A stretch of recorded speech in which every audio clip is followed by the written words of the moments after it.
Welcome to the New to Crypto podcast, designed to guide you through the crypto landscape with pinpoint accuracy, created for the new and intermediate crypto investor. Join your host, Crypto Travels Michael, as he takes you through the different facets of getting started and succeeding in your crypto journey.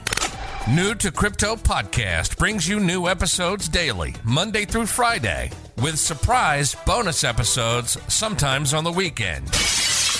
Let me ask you, are you new to crypto? Don't know where to start? Are you more experienced but have questions? Then you're in the right place. This podcast is designed for you. Coming at you from the Trading Center in the Lifestyle Design Studio, here's your host, Crypto Travels Michael. Brave Wallet is the first secure crypto wallet built natively in a Web3 crypto browser. No extension required. You can store, manage, and grow your portfolio, get NFTs and multi-chain support. Download the Brave privacy browser at brave.com/new-to-crypto and click on the wallet icon to get started. Hey, welcome to today's podcast. Today's episode is one that I haven't had on the show before. It's all about a blockchain and crypto-based next-generation employment system called Opolis. And I'm joined here today with the founder, John Pauler. John, welcome to the show. It's a pleasure to have you here. Hey, thanks for having me, Michael. Good to see you. Absolutely. Hey, John, before we dive in, can you tell our audience just a little bit about yourself? Sure. I've been in the crypto ecosystem since about 2015, full-time. Before that, I was dabbling in Bitcoin a little bit, but wasn't working in the space. I actually come from HR tech and employment systems. So I was working on some, call it Web 2 startup applications, and I had built a big staffing company in the state of Colorado that ultimately I've since departed. But I got to know employment pretty well by employing somewhere around 35,000 people in 40 states over about 15 years. So wow, we saw a lot when it comes to just the whole employment compliance game, how things work, and then what we're doing now is applying all of those learnings to a Web3 version of employment in this next generation employment ecosystem called Opolis. Okay. And before we dive into some more details, can you share with the audience a little bit about Opolis and what it is? Yeah, sure. So one of my favorite topics is the future of work, right? So the future of work, as I say, can't be built on the history of work. And so what's required is a pretty deep and fundamental understanding of how employment works, how compliance works, how regulatory expectations work, and then framing it in a way and building a game design around employment that actually enables the individual worker. Typically right now we have what I refer to as a paternalistic or hierarchical employment system, where a corporation sort of takes parental responsibilities over employees, right? It's kind of a subjugated model. What we're doing is we've reframed that so that employees or the workers themselves, they're no longer employees really, because they are legally, they are of their own entity, but they become self-sovereign in our ecosystem. So what we do is we replicate the feeling of employment. So W-2s, group healthcare insurance, like all the bells and whistles and all the little features that you like and that you get used to as an employee. But in this case, you don't give up your independence. So from a legal perspective, you're actually in charge of your own employment. And then you can contract out your time and services to organizations that want to pay you to do certain things, but you're not officially an employee of their domain. You're self-sovereign. You're unto yourself.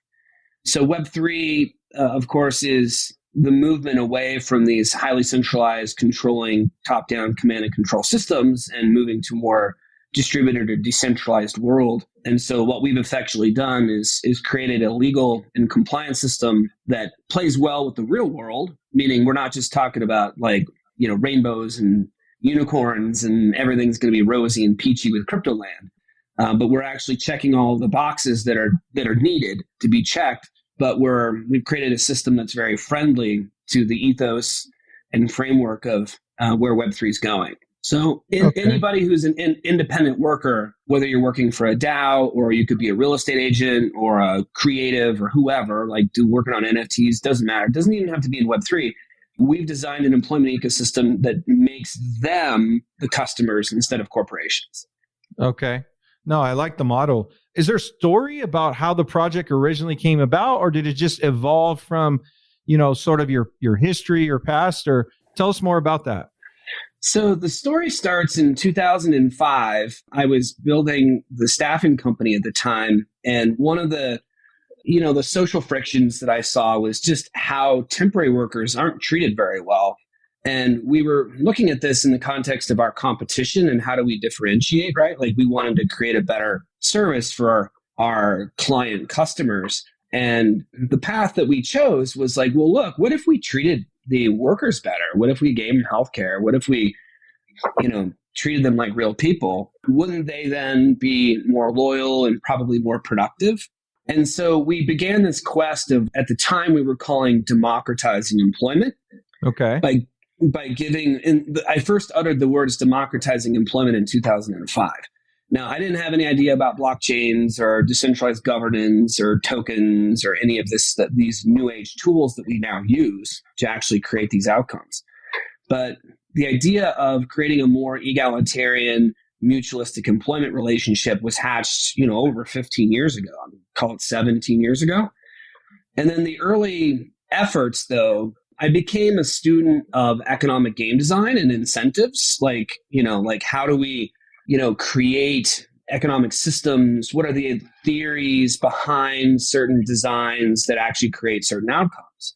And so game theory design became a passion of mine. And one of the things that we learned was, idealism or altruism isn't a game design. It's idealistic, right? It's like the optimal outcome, but you can't just say to people, hey, here's the optimal outcome. Let's do this and expect people to do it. I mean, corporations have their own interests. Workers have their own interests. So the players in the employment game, the way that the game has been designed historically wasn't going to create this democratization by itself because there's too many competing interests and misaligned incentives. So what we had to do is concede that a lot of what we were working with as existing sort of methodologies were just not going to work.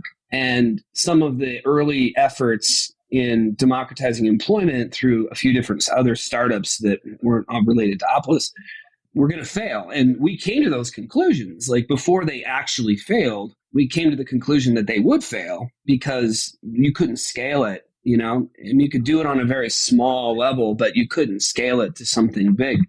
Mm-hmm. In other words, there was no hope for systematically democratizing anything. It wasn't going to change anything. It might be a little microcosm of hope for some people, but everybody else on the outside was just going to be, stuck in the same old thing. So it evolved and evolved and evolved. And then by happenstance, I was introduced to a guy by the name of Dmitry Buterin in 2014 in January. I was at an executives conference in San Diego, California, and it just so happened that he happened to be there. And if you don't know who he is, he's the father of Vitalik Buterin, the founder of Ethereum. And we just happened to strike up a friendship. He was a tech entrepreneur, I'm a tech entrepreneur, and we were kind of talking shop about things. We didn't talk blockchains or crypto at all, actually. We just kind of stayed in touch. And as I started hearing more about Ethereum and I read the white paper and I started getting ideas, these new tool sets called blockchains and other related tools that come along with it sort of repositioned my thinking around what might be possible and how we could actually approach the problem. The problem being that the paternalistic employment system that exists today, functionally just will never be democratizable. And it comes with a lot of risk, which creates the control, which, there's just a lot of things about it that will never work. And so once I kind of, they call the, journey in crypto kind of going down the rabbit hole. I don't know if you've ever heard that before, but yeah. I officially went down the rabbit hole in 2015 after I got all of the Ethereum white paper. And it took a little bit of time to marinate and really understand it, because my approach to technology, like many entrepreneurs, had always been about creating efficiencies or markets or, data. I didn't really understand the function of blockchains as a decentralization tool and really what that meant socially. But once I did, it was like, big aha moment. And then I just exited everything over the next 18 months. And we founded Opolis in August of 2017.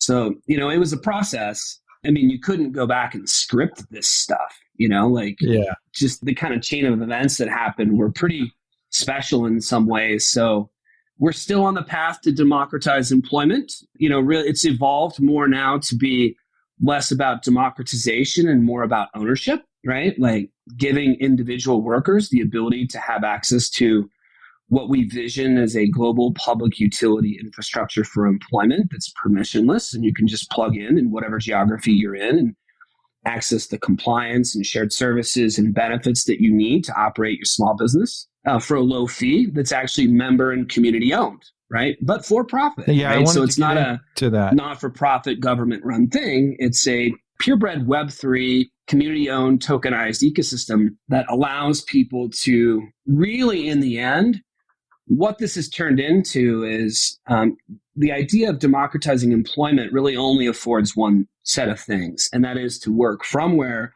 with whom, and how much you choose, to give you full control over your creative contribution commercially without having to feel obligated to plug into some corporate system just to make ends meet, right? We want to create an open employment system that essentially powers commercial activity for the independent worker and gives them the controls to decide whatever makes sense for them. Okay.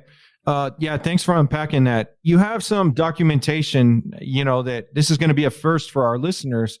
John, what is a DEO, or decentralized employment organization? Is essentially what you were just explaining? Can you unpack? Because people are going to go to your website, they're going to see this, and this is new. This is new for them. Yeah, everyone knows what a DAO is, but what is a a DEO? So there's a lot of acronyms and little cutesy words and stuff that get thrown around in crypto. So I'll try to keep this simple. So a DEO is a play on PEO. Okay, so PEO is a very commonly understood employment industry term called a professional employer organization.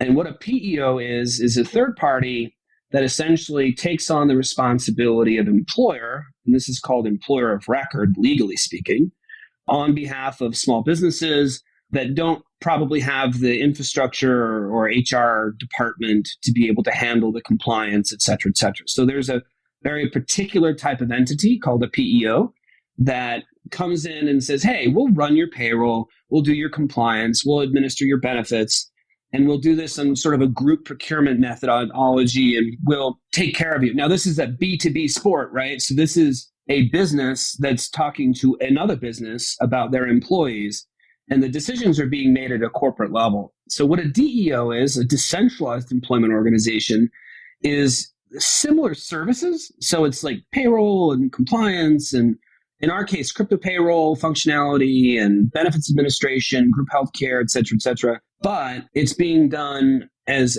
a DAO, an employment DAO, on behalf of its members who are actually owners of the entity. So there's no third party who is controlling the purse strings, right? It is owned and controlled by the people who use it. Mm-hmm. So think about it like another way to maybe think about it. So DEO, an employment DAO, and then the third way to describe it might be a digital employment cooperative.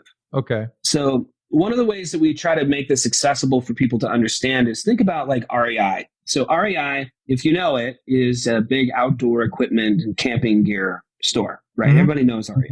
Yeah, I've been in there. And if you ever buy anything there, you have to become a member, right? So you have to pay $20 or whatever it is to become a member.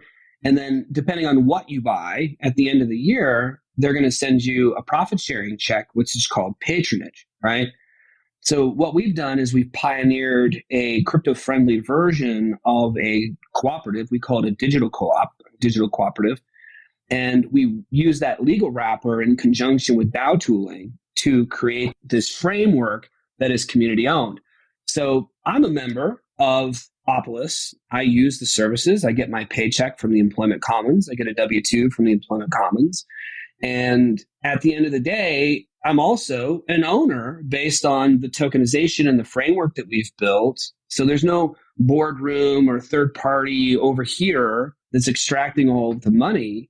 I'm paying into a system like REI that's going to share those profits with me at the end of the year, if there are profits, right? We're still really early, so like we're not mature yet, but at scale, Opolis could be very profitable and be sharing these profits back to the community in the form of patronage, right? So it's a really interesting model because this sort of thing has never been done.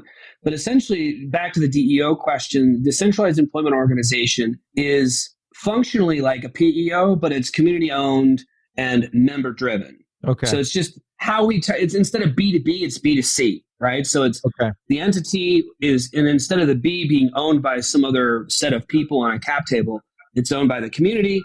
The business is there only to serve the employees in terms of their employment and related services. Okay. And that brings me to the question, you talk about membership on your website. First of all, let's make it clear to the listeners, who exactly is your ideal customer? Are these business owners that need these services? Are these individuals? Is it both? Anybody working independently. So if you're working independently, you are our target audience. Our target audience is not a small business of 10 where the owner has now 9 subjects, right, who are still sort of trapped in the traditional employment framework. There's 35 million plus independent workers in the U.S. right now. That's just in the U.S. These are real estate agents, creative software developers, independent journalists, traveling nurses, whoever, right? DAO workers, graphic designers, coders. Is this available worldwide? Because we have listeners all over the world. And we have digital nomads. It will be. So we are expanding this quarter to Canada and Puerto Rico. And then as we continue to grow, we're going to go across the pond to Europe and UK. And then we've got a lot of interest out of Singapore and India. Okay. Brave Wallet is the first secure crypto wallet built natively in a Web3 crypto browser. What's Web3? Web3 is freedom from big tech and Wall Street. More control and better privacy. But there's a weak point in Web3, your crypto wallet. Most wallets are browser extensions, a Web 2 technology. That means the same old risks, app spoofing, phishing scams, and theft. Brave Wallet is different. Brave Wallet is the first secure wallet built natively in a Web 3 crypto browser, no extension required. With Brave Wallet, you can buy, store, send, and swap assets, manage NFTs, even connect other wallets and dApps, all from the security of the best privacy browser on the market. Whether you're new to crypto or a seasoned pro, it's time to ditch those risky extensions. It's time to switch to Brave Wallet. Download Brave at brave.com/new to crypto and click on the wallet icon to get started. The goal of Opolis is to build a public utility infrastructure globally for employment. So every one of the jurisdictions that we need to go into we have to set up a legal framework, we have to set up compliance, we have to do all that.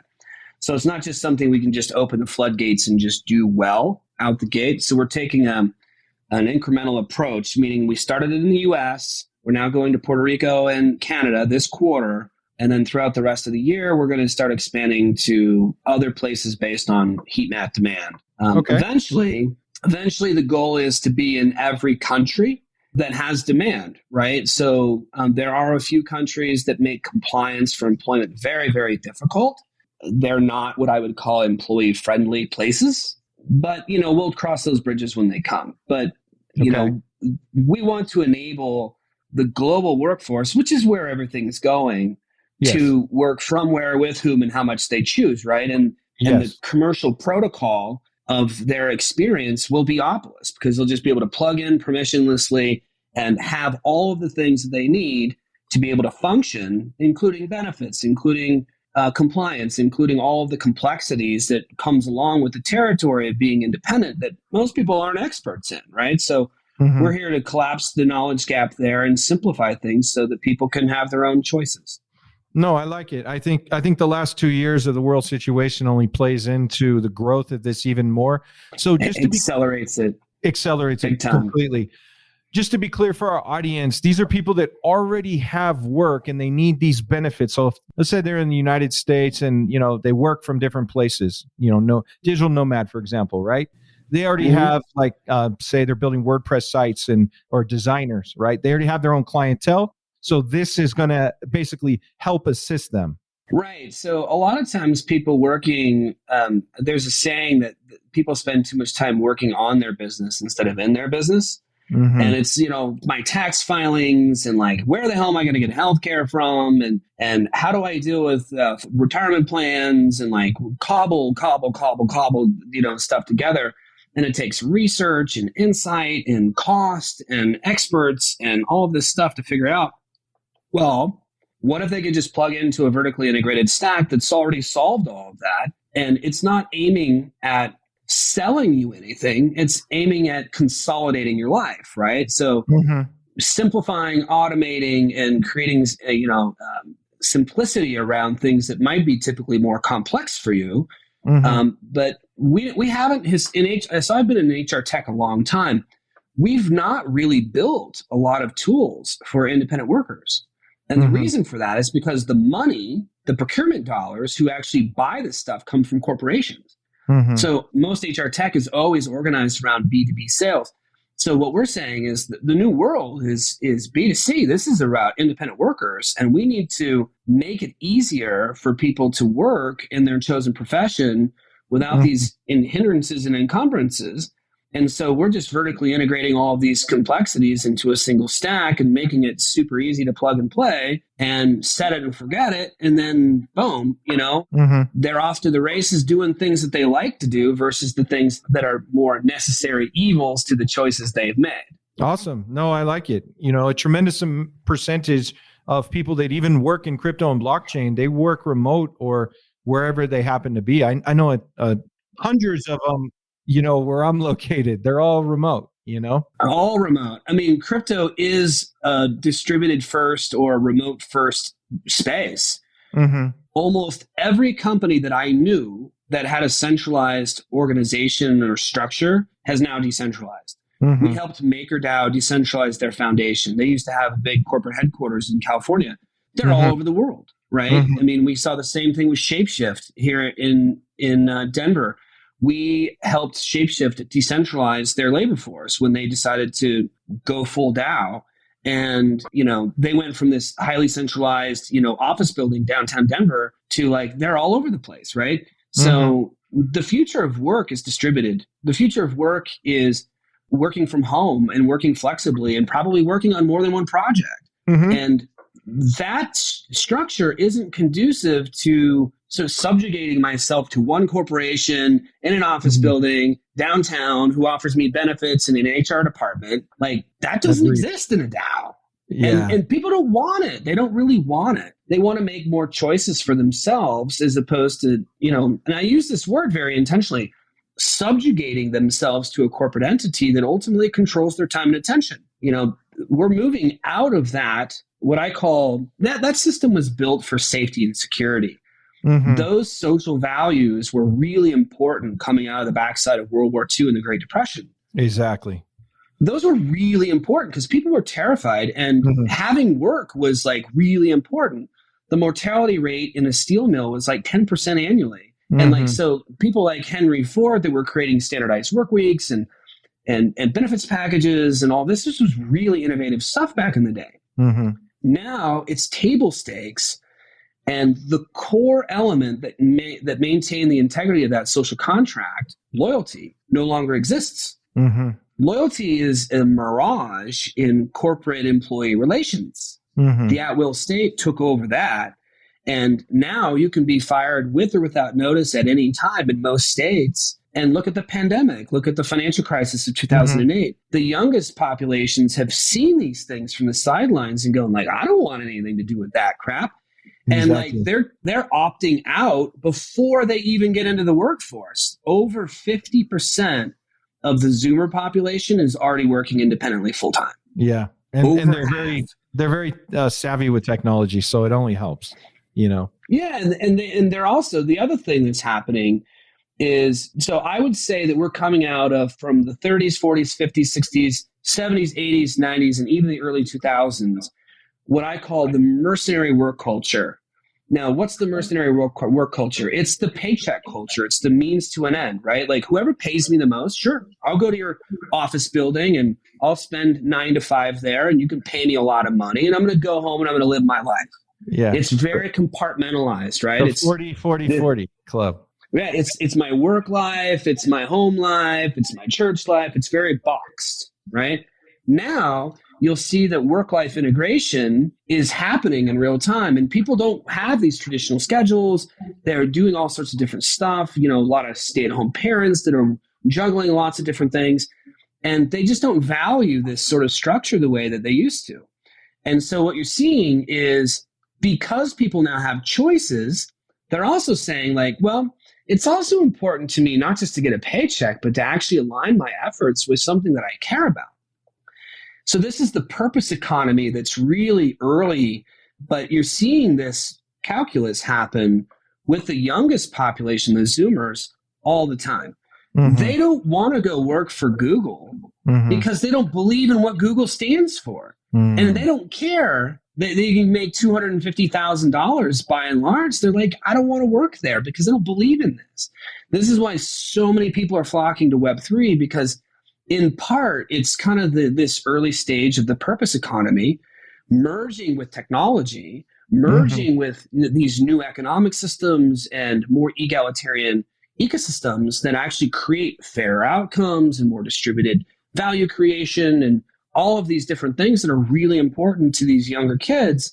And I don't say, they're adults, but they're younger in terms of their work experience, but they're actually in some ways much wiser about where things are going to go and how they're so picky about allocating their time and attention to projects that they care about versus just who will pay them.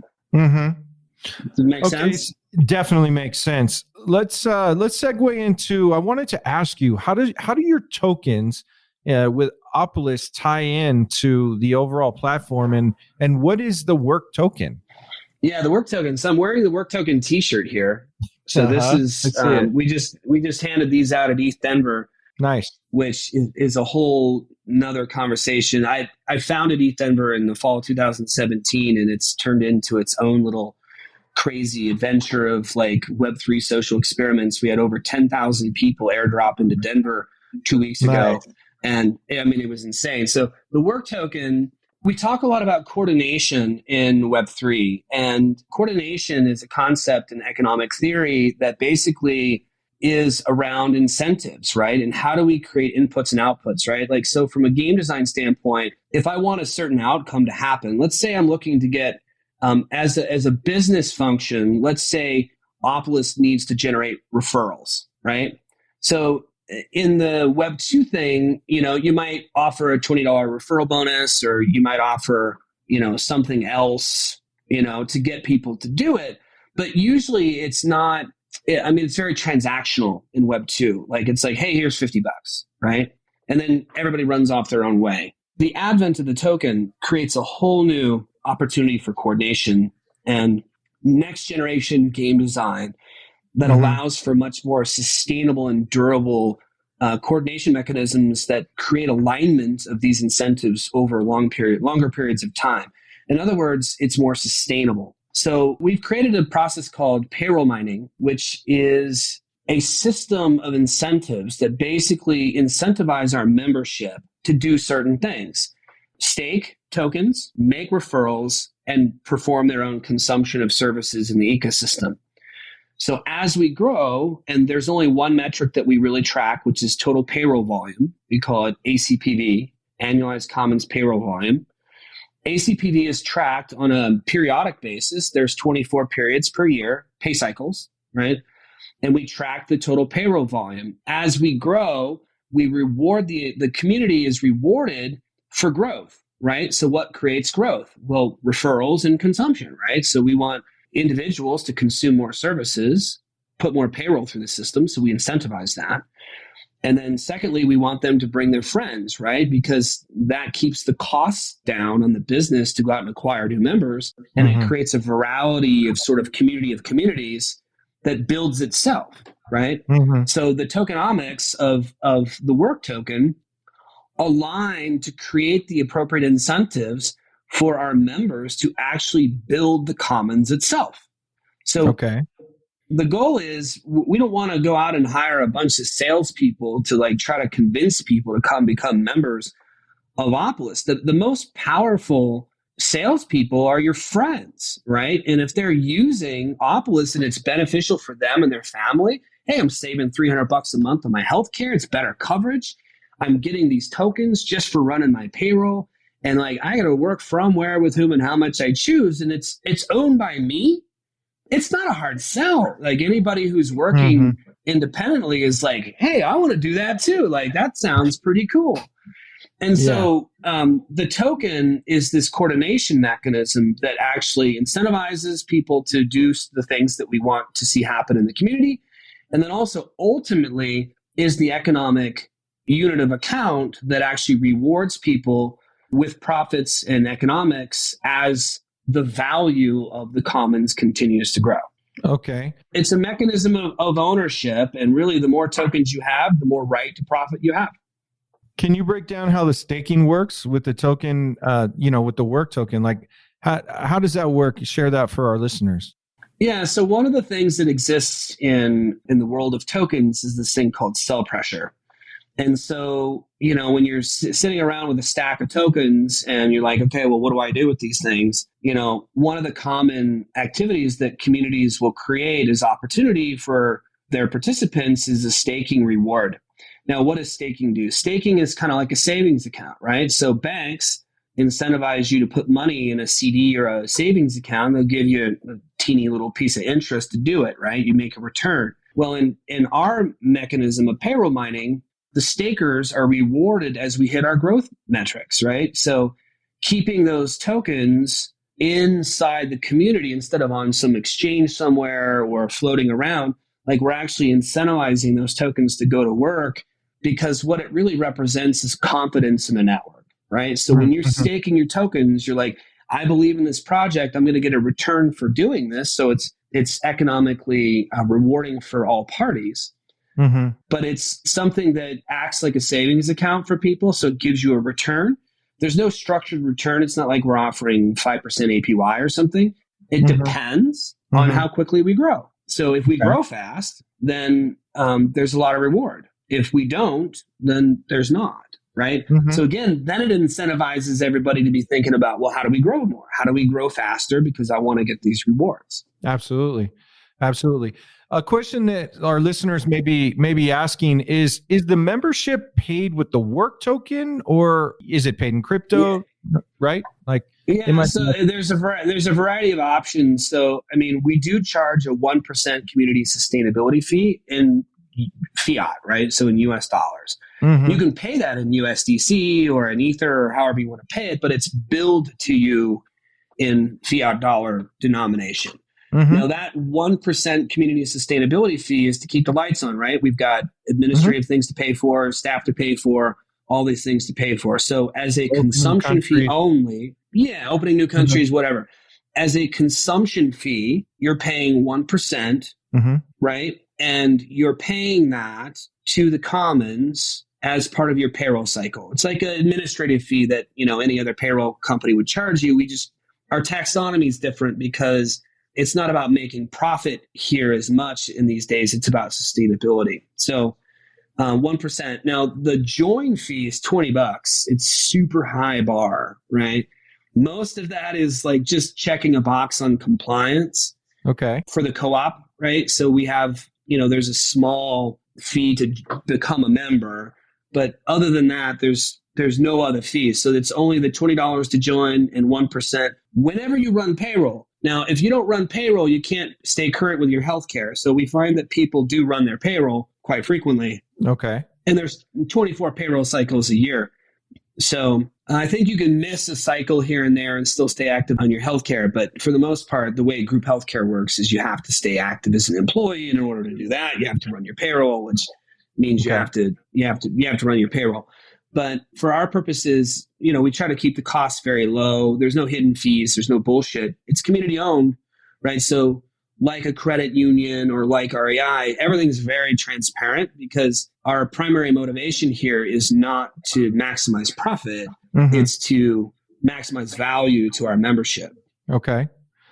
Awesome. John, in closing, is there anything that you want to share with the listeners, maybe your roadmap as you build out more? You mentioned some things you have coming in the next quarter, but is there anything else you want to share with the audience? Well, a lot of people think that they can't become a member of the Commons without being an employee member, but there is actually a way to be what we call a coalition member. It's still $20 to join.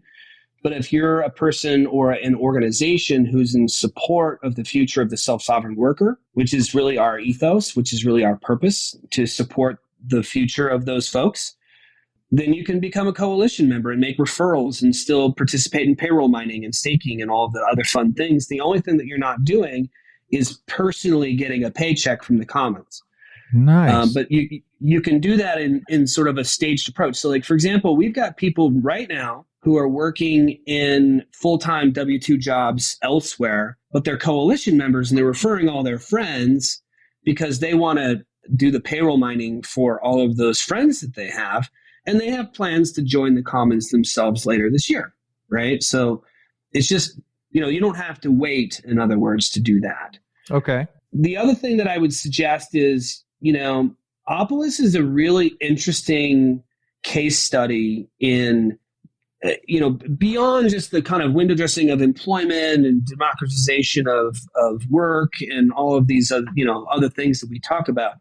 It's a really interesting design for game theory and for token economics. So if you have interest in those subjects, we've also pioneered the use of a US legal entity to legally tokenize a community without being a security. Okay. So these are things I would, take a look. These are all published on our website. In the footer of our main website, there's a section called Nerd Stuff, and our off-white paper and our token economics paper are there. Okay. These are things that we openly publish to the community because we see it as a template that we've built that other communities might want to think about and possibly borrow some things that we're doing.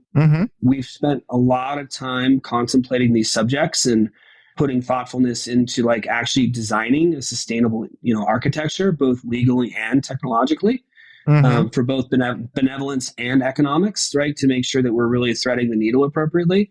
So it's a very interesting conversation. You can also join our Discord. You can find that link on our website at opolis.co. Discord has got some really interesting conversations. If you're not ready to join the Commons or if you have questions about what it is, that's where we hang out, right? So Discord is a very cool, friendly place. And then, of course, you can always go and look out for our shit posting on Twitter. Crypto Twitter is always a fun place to go and experience everything Web3. But, Opolis and myself, we have a pretty significant presence there, and we're always trying to be active and engage people in conversation. Okay. Awesome. Well, we definitely have all your links as well on today's blog post page. And I love that self-sovereign worker. That is, I got to quote you. It is cool. Yeah. We're going to quote you on the blog post page for that one, Yeah, John, feel free. Absolutely. John, it was a pleasure to have you here. And thanks for coming out and really unpacking this. This is actually a new concept to a lot of listeners. So it was a pleasure to have you here today. Yeah. Thanks, Michael. Thanks for having me.